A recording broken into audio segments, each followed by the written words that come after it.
Hi friends, welcome to my kitchen. இன்றைக்கி நம்ம வச்சு காராமணி பயிரும் கீரையும் வச்சு சூப்பரான ஒரு ரெசிபி பண்ண போகிறோம். எந்த கீரையிலையும் நீங்கள் இந்த ரெசிபி பண்ணலாம். இது ஒரு ஹெல்த்தியான ரெசிபி. வாங்க எப்படி பண்ணலான்னு பார்க்கலாம்.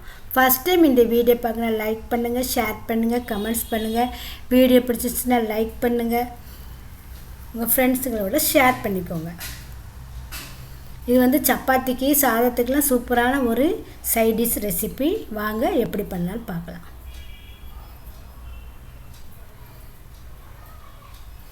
நான் ஏற்கனவே கடலையை வந்து இந்த காராமணியை வந்து முதல் நாள் நைட்டே நான் ஊற வச்சு எடுத்துருக்கிறேன். அது குக்கரில் நீங்கள் வேக வச்சு எடுத்துக்கோங்க. அதே மாதிரி கீரையும் நல்லா பொடியாக நறுக்கி அதை நீங்கள் கழுவி க்ளீன் பண்ணி எடுத்துக்கோங்க. கடாயில் எண்ணெய் விடுங்க. எண்ணெய் விட்டுட்டு பூண்டு, இஞ்சி, வெங்காயம், தக்காளி இதை நல்லா வதக்கிக்கோங்க. வதக்கிட்டு நம்ம மிக்சியில் ஒரு பேஸ்ட் பண்ண போகிறோம், அதனால் நல்லா வதக்கிக்கோங்க.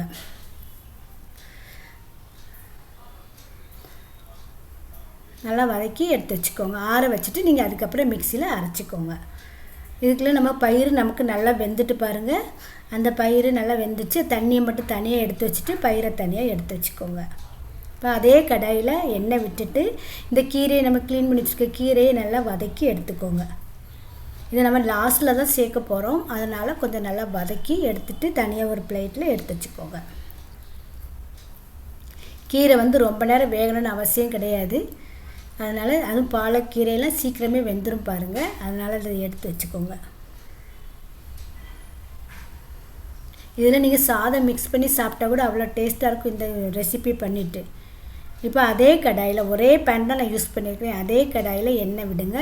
எண்ணெய் விட்டுட்டு கடுகு, சீரகம் கொஞ்சம் போட்டு தாளிங்க. நல்லா பொரிய விடுங்க கடுகு சீரகத்தை. கடுகு சீரகம் பொரிஞ்ச உடனே கருவேப்பிலை கொஞ்சம் போட்டுட்டு நம்ம அரைச்சி வச்சுருக்கிற மசாலாவை போட்டு நல்லா கிளறி விடுங்க. பச்சை வாசனை போகிற வரைக்கும் கொஞ்சம் நல்லா கிளறி விடுங்க.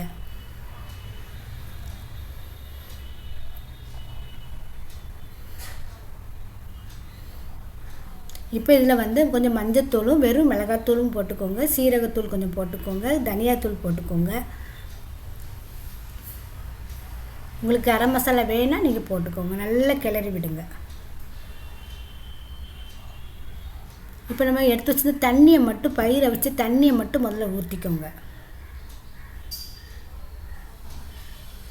தண்ணி ஊற்றுனதுக்கப்புறம் நம்ம வேக வச்சுருக்கிற பயிரை நம்ம இதை கூட சேர்க்க போகிறோம்.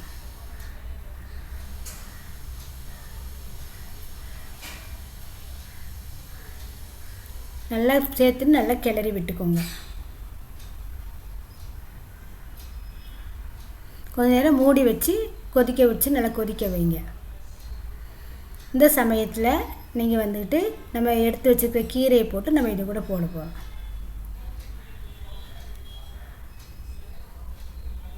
கீரையும் போட்டு நல்லா கிளறி விடுவோங்க. உப்பு வந்து பார்த்து போட்டுக்கோங்க. முன்ன பின்ன இருக்கும். நம்ம பருப்புக்கு பயிர் வேகும்போது போட்டுக்கிறனால உப்பு இருக்கும். பார்த்துட்டு போட்டுட்டு கொத்தமல்லி தூவி பரும்பாங்க. சுவையான டேஸ்டியான சப்பாத்திக்கெலாம் சூப்பரான ஒரு ரெசிபி. கண்டிப்பாக ட்ரை பண்ணி